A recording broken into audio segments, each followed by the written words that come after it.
세상에 떠도는 기묘한 괴담들. 첫 번째 이야기, 할머니의 집 근처에서 귀신에게 홀려 목숨을 잃을 뻔했다. 할머니 댁에서 지낼 때 겪었던 일이다. 우리 마을엔 거지가 살고 있었다. 내가 어렸을 때 어린 마음으로 동네 아이들과 거지라고 놀려댔던 기억이 어렴풋이 난다. 하지만 집만 없을 뿐이지. 허드렛 일을 이것저것 하면서 마을 사람들과 친분도 있고 마을 교회도 다니는 그런 착실한 분이셨다. 그땐 왜 그 아저씨를 놀렸는지. 사건은 내가 숲속에 들어갔던 따스한 봄에 일어났다. 나는 동네 아이들과 내기를 해서 숲속에서 사슴벌레를 잡아오는 것으로 하였다. 그 내기에서 걸려버린 나는 숲속에서 사슴벌레를 잡기 위해 이곳저곳을 돌아다니다 마침내 내 시야에 포착된 사슴벌레를 발견하게 되었다. 그렇게 사슴벌레를 잡고 돌아가려는데 저 앞에서 희끄무레한 무언가가 서 있었다.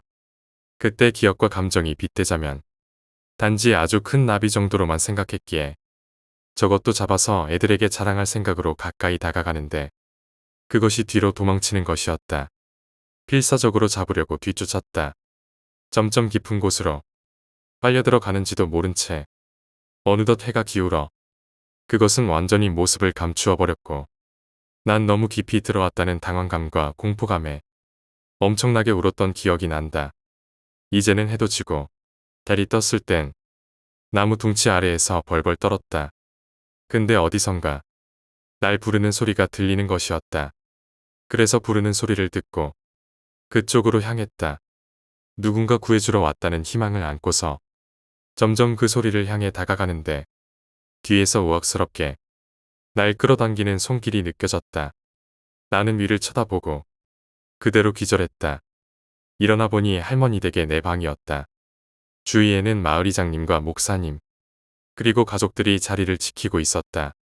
어찌된 일인지 그때 어른들은 침묵하고 있었다. 내가 20살이 되어서야 비로소 기억하지 못하는 일들에 관해서 이야기해 주셨다. 그 거지 아저씨가 숲의 지리를 잘 알고 있었다고 한다. 그래서 날 찾는데 도움을 주셨고 내가 절벽으로 떨어지려는 찰나 날 구해주신 것이다. 근데 그때 어렴풋이 기억이 났다. 허공을 향해 뭐라고 중얼거리던 아저씨의 모습을. 이젠 사람 그만 홀리고 좋은 곳으로 가라. 우리 마을에는 거지 아저씨가 있었어. 허드렛 일을 하며 마을 사람들하고 친분을 쌓아가셨지. 그런데 어느 봄날 숲에서 뭔가를 쫓다가 기억을 잃고 말았어. 해가 지고 달이 뜨고 나무 둥치 아래서 떨고 있었지. 그러다 누군가가 날 부르는 소리가 들렸어. 그 소리를 따라갔는데 뒤에서 날 끌어당기는 손길이 느껴졌지. 그렇게 기절했다 깨어나니 할머니 댁이었어.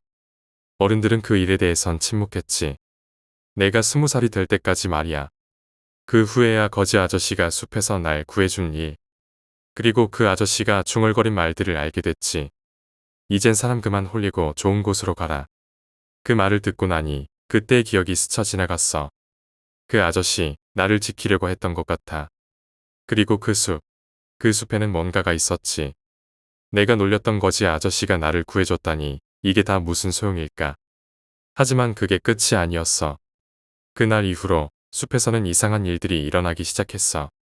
마을 사람들이 숲에서 나오지 않거나 숲속에서 이상한 소리가 들리기 시작했지. 마을이 떠들썩해졌고 아저씨는 그 후로 볼 수 없었어. 그 아저씨가 나를 구해준 그날 밤 숲에서 무슨 일이 있었던 걸까? 내가 무엇을 본 건지. 그리고 그 아저씨는 대체. 그 이야기를 끝으로 이상한 기운이 감돌기 시작했다. 할머니 댁에서도 낯선 소리들이 들리고 이상한 그림자가 보이기 시작했어. 거지 아저씨가 말한 좋은 곳으로 가라는 그 말. 그것이 내게 어떤 의미인지 이제야 조금씩 이해가 가기 시작했어. 그 아저씨, 나를 구해주고 나서 정말 좋은 곳으로 간 걸까? 두 번째 이야기, 바이러스. 추웠다. 그 외에 다른 증상은 없었다. 체온도 정상이었고 다른 질병이 의심되는 어떠한 증상도 나타나지 않았다. 처음엔 그냥 감기라고 생각하고 약을 먹고 쉬었다. 며칠이 지나도 이 강추위가 물러가지 않자 병원에 가서 진찰을 받았다. 병원에선 내가 아주 건강하다고 했다. 사실 병원엔 정신적인 이유나 특정한 사정으로 증상 없는 아픔을 호소하는 이들이 많았기에 의사는 나 또한 그들과 같은 부류라 생각했는지 진통제 처방을 내리고 집으로 돌려보냈다. 여기까진 친구들한테 꾀병으로 병원 가서 진통제 받아온 놈이라고 놀림받을 해프닝이었지만 내가 걸렸던 이유를 모르는 추위가 전염성이었다는 게 밝혀지고 세상은 뒤집혔다. 이 질병의 가장 무서운 점은 공기 감염이란 것도 아니고 감염자와 단순 접촉 시 감염 확률이 90% 정도였지만 증상이 없다는 점이었다. 그건 첫째로 감염자들이 질병의 심각성을 인지하지 못하게 했고, 둘째로 감염자들이 참을성만 있다면 자신의 감염 사실을 숨길 수 있게 했다. 심각성을 인지하지 못하고 격리당하기 싫었던 감염자들은 당연하게도 감염 사실을 숨겼고, 방역당국은 기하급수적으로 늘어가는 감염자들을 통제하지 못했다. 뒤늦게 당국은 공항과 외부로 나갈 수 있는 모든 통로를 폐쇄하지만 이미 감염 초기에 외국으로 이 증상 없는 질병을 치료를 받으러 갔던 부자들이 다수 있었기에 이 병은 전 세계로 퍼져나갔다. 이런 사실과는 별개로 감염자들이 느끼는 추위는 점점 강해져 갔다. 증상이 심각한 이들은 외부의 연료 체온이 40도가 넘어가도 계속 추위를 느꼈다. 온몸에 화상을 입을 정도로 뜨거운 장판을 틀고 자도 추위를 호소하는 사람들이 늘어갔다. 이 병에 대한 일종의 치료법이 퍼진 것은 유튜브를 통해서였다. 동영상에선 어떤 사내가 자신의 손을 불로 지지며 따뜻하다고 웃고 있었고, 며칠 뒤엔 그 사내가 집에서 전신화상을 입고 사망한 채로 발견됐다는 기사를 볼 수 있었다. 세상이 정상이었더라면 아마도 미친놈 취급받았을 것이다. 누군가는 신락 같은 희망이라도 찾아보고자 하는 마음으로, 누군가는 호기심 반, 두려움 반으로, 누군가는 아님 말고라는 생각으로 불에 손을 갖다 대었다. 놀랍게도 불에선 통증이 아닌 따스함이 느껴졌고, 추위에 떨던 감염자들에게 그것은 일종의 마약, 그 이상의 쾌감을 주었다. 유튜브에 사내가 옳았다는 사실은 순식간에 퍼져나갔고, 여기저기서 사람들은 자신의 몸에 불을 질렀다. 운이 좋았던 사망자들과는 달리 생존자들에겐 더 큰 고통이 기다리고 있었다. 전신화상으로 피부는 접촉을 최대한 피해야 했고, 옷도 입을 수 없었던 그들에게는 전보다 더 강한 추위가 찾아왔다. 상황이 이렇게 되자 남은 감염자들은 온몸에 불을 지르고 스스로 목숨을 끊는 형태로 수법을 바꿨다. 그 중에서도 가장 흔한 방법은 옥상에서 불을 지르고 뛰어내리는 것이었다. 그들 또한 잠깐의 따뜻함을 주는 그 불길이 결국 자신을 죽이고 만다는 것을 모를 리는 없었다. 하지만 불이 주는 따뜻함에 대한 쾌감과 중독은 죽음에 대한 공포마저도 초월했다. 어쩌면 추위에 대한 공포가 죽음에 대한 공포를 초월한 것일지도 모르겠다. 아무튼 그들은 불타오르며 행복감에 젖어 추락했다. 그들이 과거 비웃던 불나방처럼 말이다. 그리고 전 세계 인구수가 기존 인구수의 10분의 1도 못 미치는, 조금 늦었다면 늦은 그 타이밍에 이 강추위의 진짜 치료법이 발명되었다.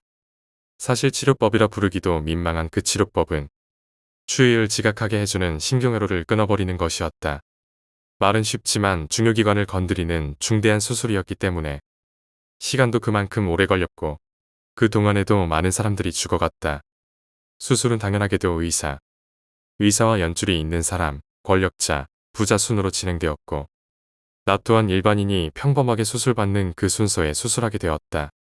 수술이 성공적으로 끝나고 며칠 후 따뜻함이 주는 행복감에 젖어 있을 때 갑자기 이유 모를 엄청난 열을 느꼈고, 자연치료가 가능했던 이 질병은 인류를 두 번째로 위협하게 되었다.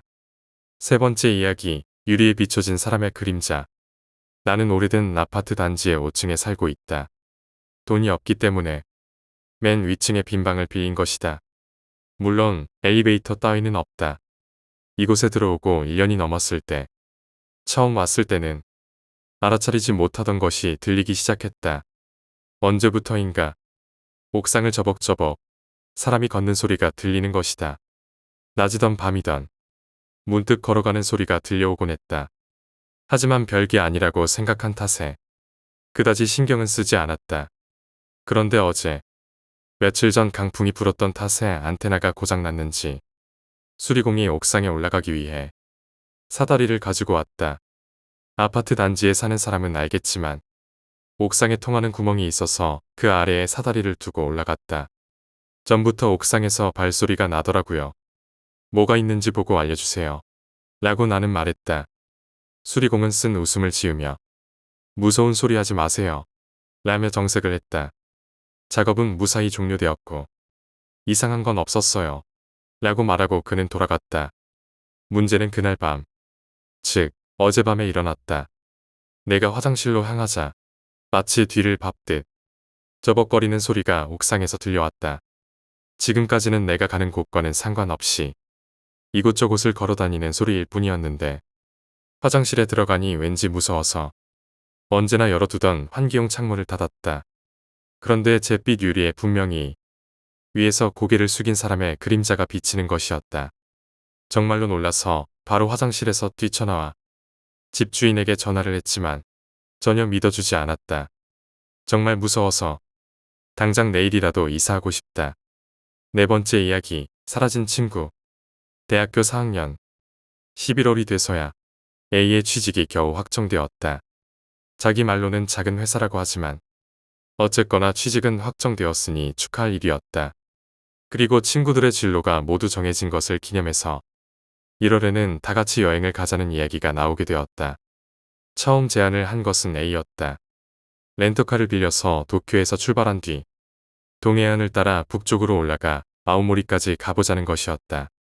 운전면허를 가지고 있는 나와 C가 교대로 운전을 하는 대신에 A와 B, D가 자동차 렌트비와 기름값을 대기로 했다. 나까지 모두 5명이 떠나는 여행이었다. 우리 5명은 대학교 동아리에서 만난 사이였다. 나와 C는 같은 학과에다가 같은 수업을 듣고 있었지만 A와 B, 그리고 D는 다른 학과의 학생이었다. 그런데 여행을 떠나기 2주 전 기묘한 사건이 일어났다. 숙소 예약이나 여행의 세부 계획이 다 짜여져 갈 무렵이었다. 갑자기 B와 모든 연락이 끊어져 버린 것이다. 전화를 해도 받지를 않고 집에 찾아가 봐도 B는 없었다. B와 사이가 좋았던 다른 친구들에게도 수소문해봤지만 B의 행방을 아는 사람은 아무도 없었다. 그리고 여행 출발 5일 전 우리는 마지막으로 협의를 하기 위해 모였다. 여전히 B와는 연락이 닿지 않은 채였다. 그런데 그뿐 아니라 A와 D의 낌새도 어딘지 모르게 이상했다. 일단 협의를 한 끝에 우리는 여행 출발 3일 전까지 B와 연락이 닿지 않으면 여행을 취소하기로 했다. 나 개인적으로도 B가 없으면 여행을 하는 의미가 없지 않냐는 생각을 하고 있었고 무엇보다도 B가 걱정되기에 연락이 되지 않으면 여행을 취소하자는 의견에는 찬성이었다. 하지만 A와 D가 이상하다 싶을 만큼 여행은 취소해야 한다고 강하게 말했던 것이 마음에 걸렸다. 집에 돌아가는 길에 나는 친구들 사이에서도 가장 친했던 C와 따로 이야기를 했다. 물론 B의 실종에 관해서 그리고 협의 도중에 보였던 A와 D의 이상한 모습에 관해서였다. 그리고 나와 C는 같은 결론에 도달했다. B의 신변에 무슨 일이 생긴 것이 아닐까. 그리고 그 일에 A와 D가 관계된 것은 아닐까. 그 길로 나와 C는 B의 집을 찾아가 보기로 했다. 하지만 B는 집을 비운 상태였다. 우리는 포기하지 않고 옆 방에 사는 사람에게 물어보기로 했다. 그는 B를 모르는 것 같았지만 집주인의 연락처를 가르쳐 주었다.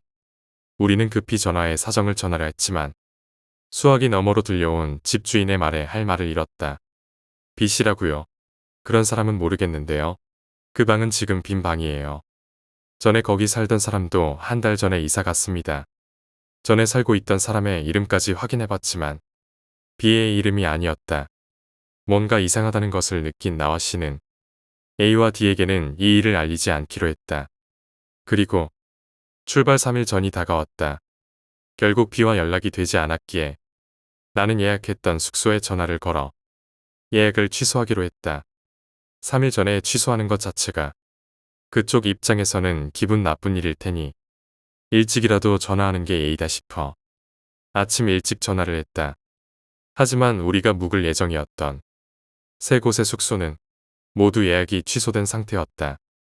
당황한 내가 사정을 묻자 일주일 전 B라고 자칭하는 남자가 취소 신청을 했다는 것이었다.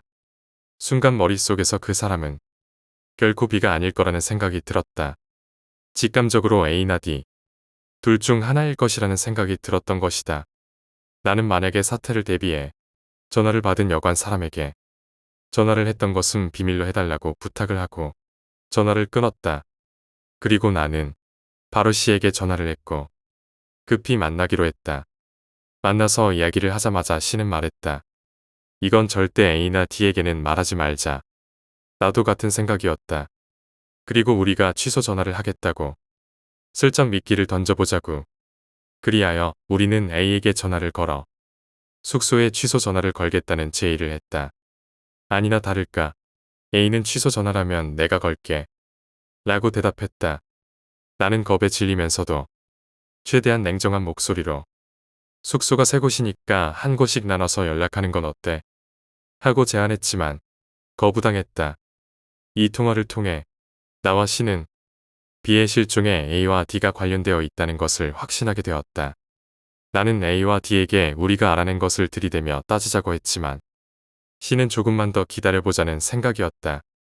아무래도 혼자서 A와 D에 대해 조사해볼 생각인 것 같았다. 나는 그닥 마음이 내키지 않았지만 정말 걱정이 돼서 학교에 사정을 말하고 B네 집의 전화번호를 물어보기로 했다. 겨울방학 중인 대학교에는 사람도 없고 안내데스크 창구에도 사람이 하나도 없었다. 직원에게 사정을 말하자 조사를 해주었지만 B는 물론이거니와 A와 D도 학교에 등록된 학생이 아니라는 것이었다. B는 집주인의 말도 있고 해서 혹시나 가명인가 하는 생각에 집주인이 말했던 사람의 이름도 대보았지만 역시의 학교의 기록이 없기는 마찬가지였다. 이제 나는 더 이상 그 세 사람의 이름이 본명인지조차 확신할 수 없었다. 그리고 여행을 떠나기로 했던 날의 하루 전 A에게 연락이 왔다. B가 돌아왔다는 것이었다. 그리하여 2주 만에 5명이 모이게 되었다. 처음에는 A네 집에서 만나자고 했지만 왠지 거기 가서는 안 될 것 같다는 생각이 들었다. 그래서 적당한 이유를 둘러대고 시내의 패밀리 레스토랑에서 만나기로 했다. 하지만 패밀리 레스토랑에 나타난 B는 우리가 알던 B가 아니었다. 심지어 얼굴이 B와 닮은 것도 아닌 완전히 다른 사람이었다. 솔직히 나는 냉정하게 그 자리에 앉아 있을 수가 없었다. 온몸에서 소름이 돋아 가라앉지를 않았다.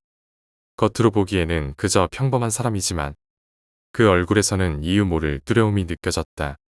나와 C는 이 사람은 B가 아니잖아 라고 말했지만 A와 D는 계속 B가 맞다고 우겼다. 그 사이 B라고 자칭하는 사람은 나와 C를 번갈아 가며 계속 보고 있었다.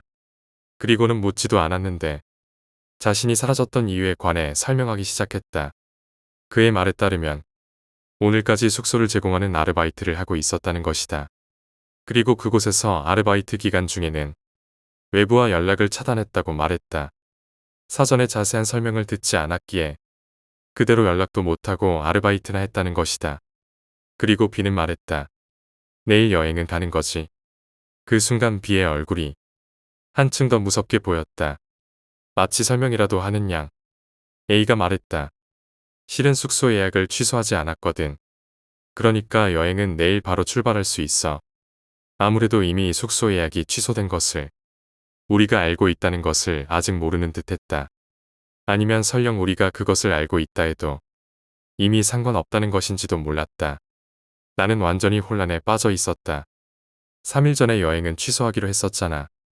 그래서 나랑 이 녀석은 다른 약속을 잡아버렸다고. 하지만 그들은 끈질기게 여행을 가자고 졸라대서 거절하는데 시간이 한참 걸렸다. 나는 거기서 1초도 더 버티기 힘들었지만 이미 대학교는 물론이고 주소까지 놈들이 알고 있었기에 어떻게든 원만하게 이야기를 맞춰야만 했다. 다행히 C 덕분에 나도 겨우 냉정을 되찾을 수 있었고 그날은 겨우겨우 이야기를 마치고 헤어질 수 있었다. 그들과 헤어진 후 나와 C는 그들의 뒤를 밟았다. 그러자 그 세 사람은 10분 정도 걷다가 어느 주차장에 들어갔다. 잠시 기다리자 A가 운전을 하는 차가 주차장에서 나왔다. 우리에게는 면허가 없다고 했던 A는 사실 운전을 할 줄 알았던 것이다. 그 후 나는 곧바로 이사를 했다. 이삿날까지 집에는 물건을 가지러 가기 위해 한 번만 갔을 뿐 발도 들여놓지 않았다.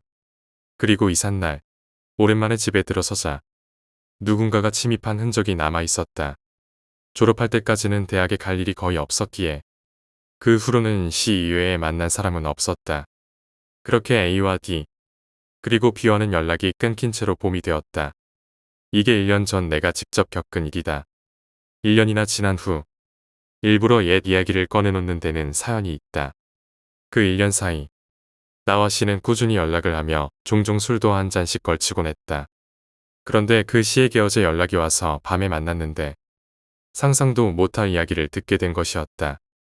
C가 문득 생각이 나서 집주인에게 들었던 B의 집에서 살았다는 사람을 수소문해 봤더니 그 사람은 1년 전에 사망했다는 것이다.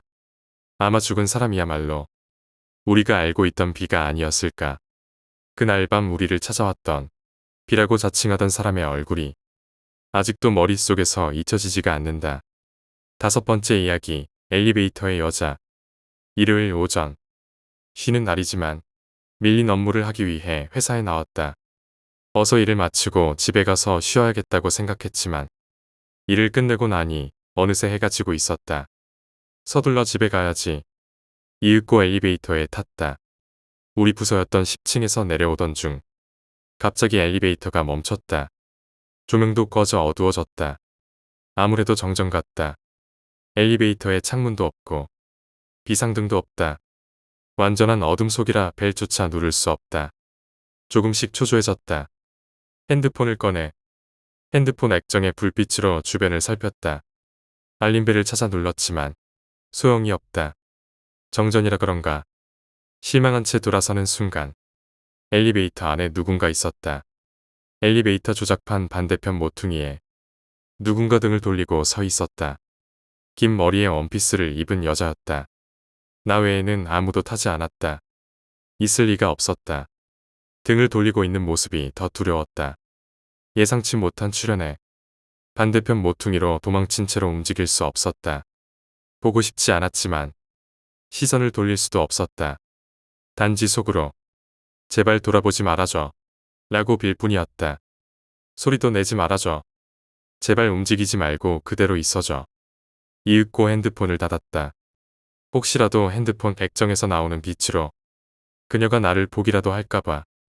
서서히 눈이 어둠에 익숙해졌다. 그녀는 여전히 등을 돌리고 있었다. 내 몸은 점점 굳어지고 식은땀이 절로 났다.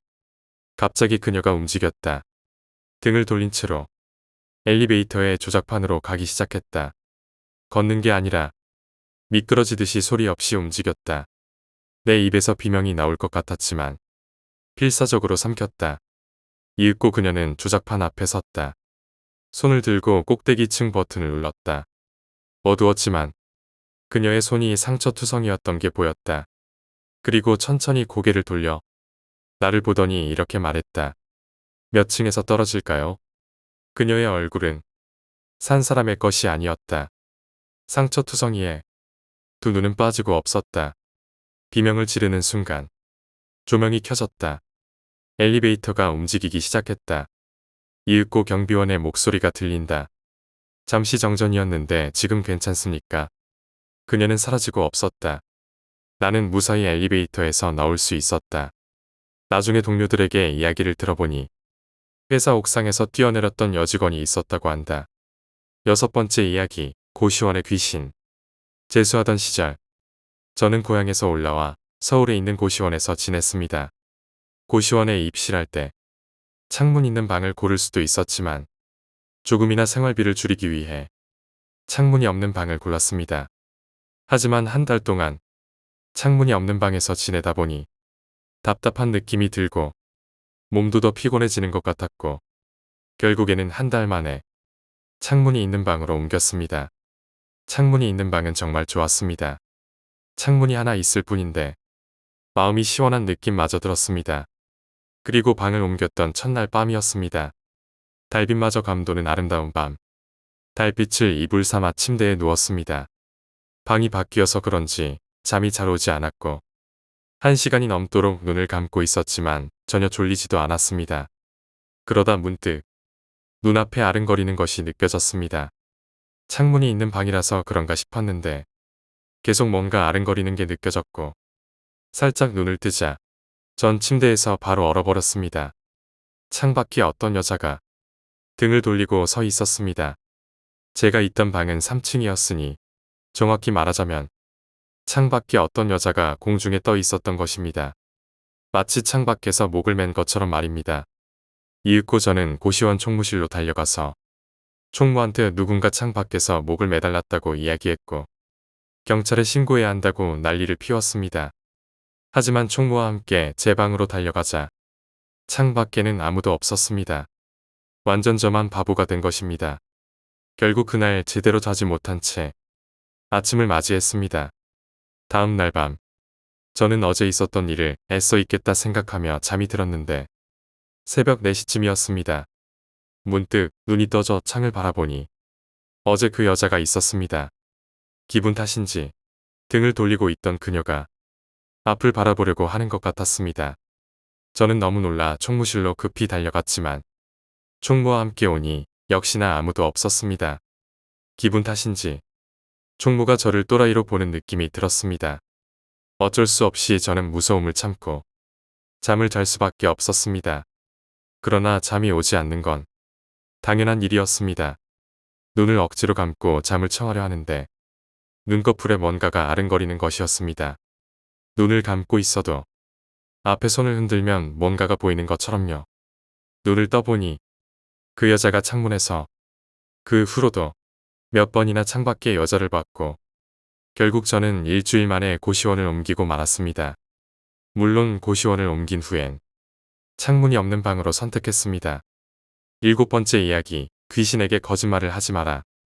이번 설에 할아버지 집에서 사촌들을 아주 오랜만에 보게 되었습니다. 설날 바로 전날에 오랜만에 만난 사촌 동생들과 방에서 한참 이야기를 하며 재미있게 웃고 떠들고 있었죠. 제 사촌 동생들은 모두 저랑 2서너 차이가 나는데 그 애들이 워낙에 무서운 이야기를 좋아합니다. 동생들이 오랜만에 제 얘기가 듣고 싶다고 해서 무서운 이야기를 하게 되었습니다.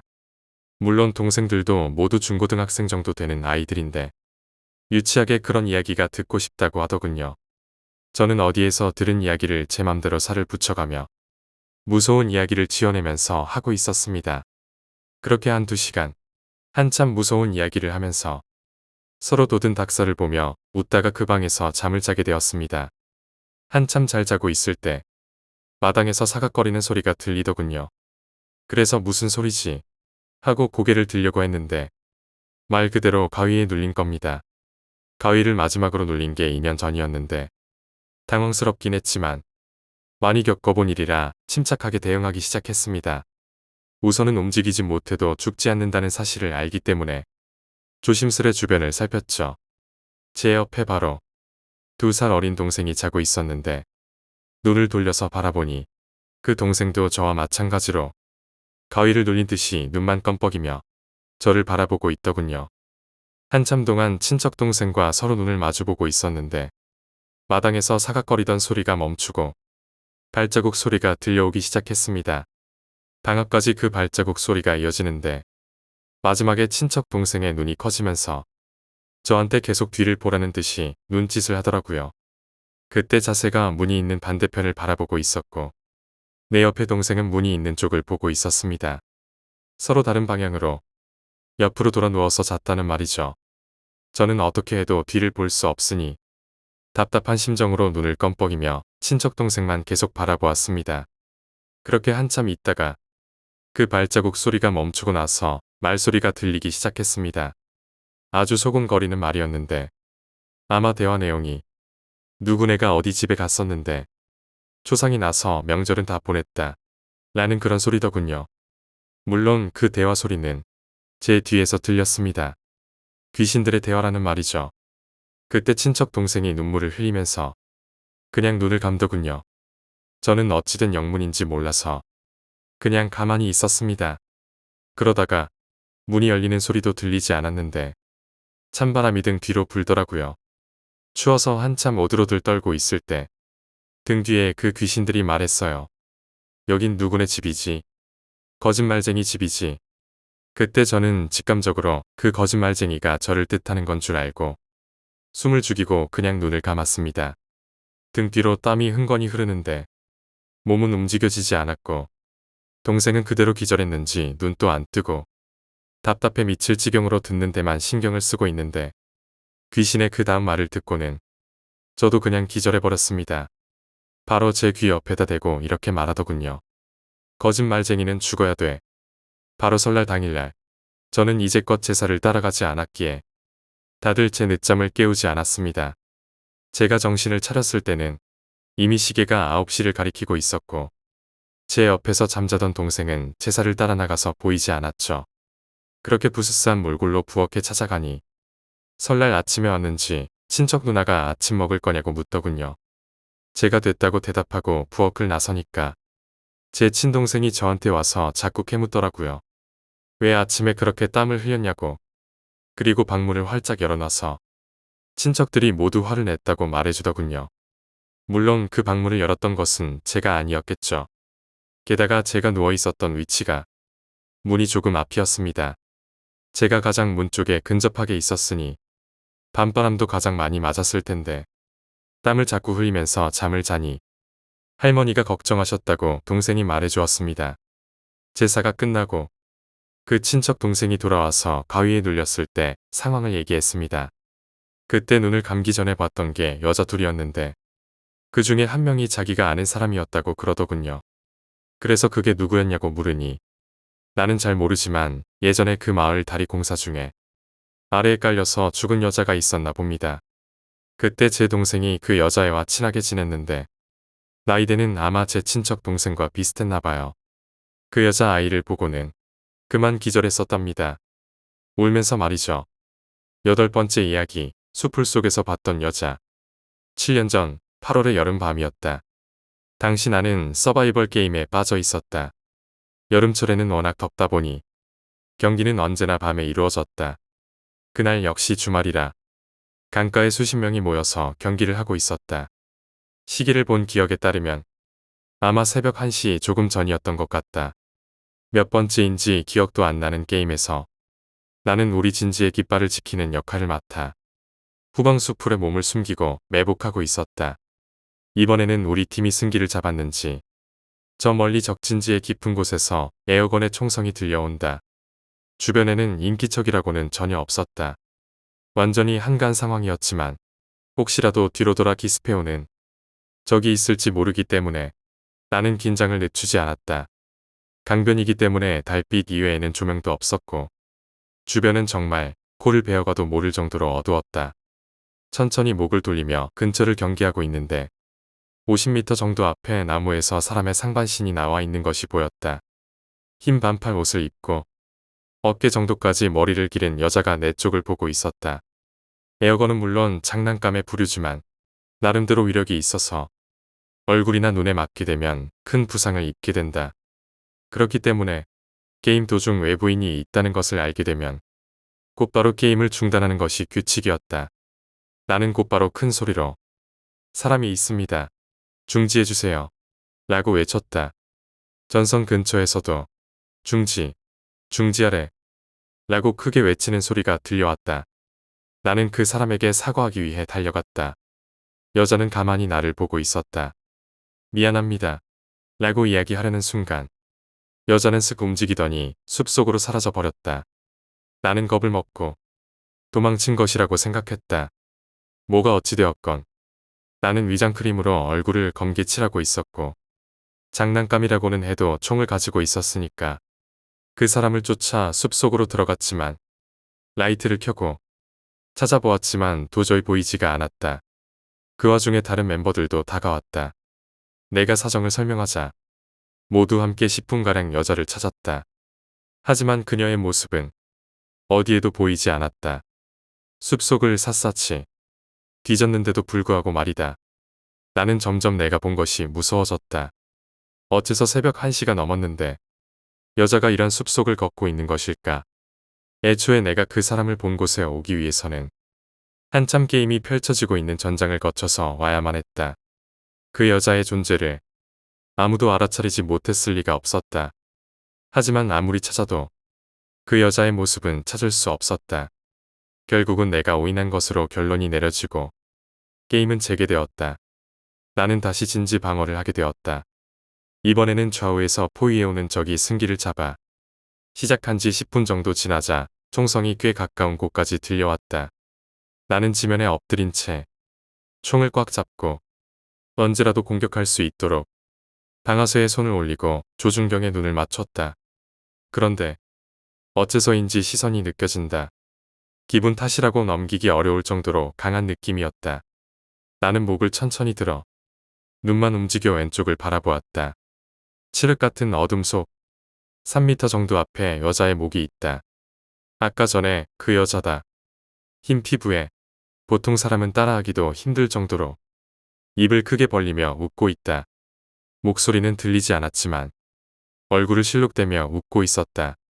그렇게 나를 가만히 보고 있었다. 목은 마치 잔망경처럼 지면 위를 슥슥 움직여서 내 정면으로 천천히 다가왔다. 나는 완전히 패닉에 빠져 그대로 움직이지도 못하고 있었다. 비명조차 지르지 못하고 나는 30초가량을 그 여자와 얼굴을 맞대고 있었다. 여자의 얼굴이 내 얼굴에 50cm 앞까지 다가왔을 때 비로소 나는 몸을 일으킬 수 있었다. 하지만 다리에 힘이 들어가지 않는다. 나는 그대로 엉덩방아를 찍고 그 얼굴을 에어건으로 공격했다. 그러자 여자의 얼굴은 굉장히 무서운 얼굴로 변해 나를 째려보고는 사라졌다. 그 꼴을 겪고 나자 도저히 게임 따위는 할 수가 없었다. 나는 몸이 안 좋다는 핑계를 대고 휴게소에서 혼자 가만히 앉아 있었다. 다들 재미있게 놀고 있는데 찬물을 끼얹으면 안 되겠다 싶어서 내가 본 것은 누구에게도 말하지 않았다. 이튿날 아침 다들 헤어지고 집으로 돌아가는 길에 나는 차에 태워진 친구에게 내가 본 것을 이야기했다.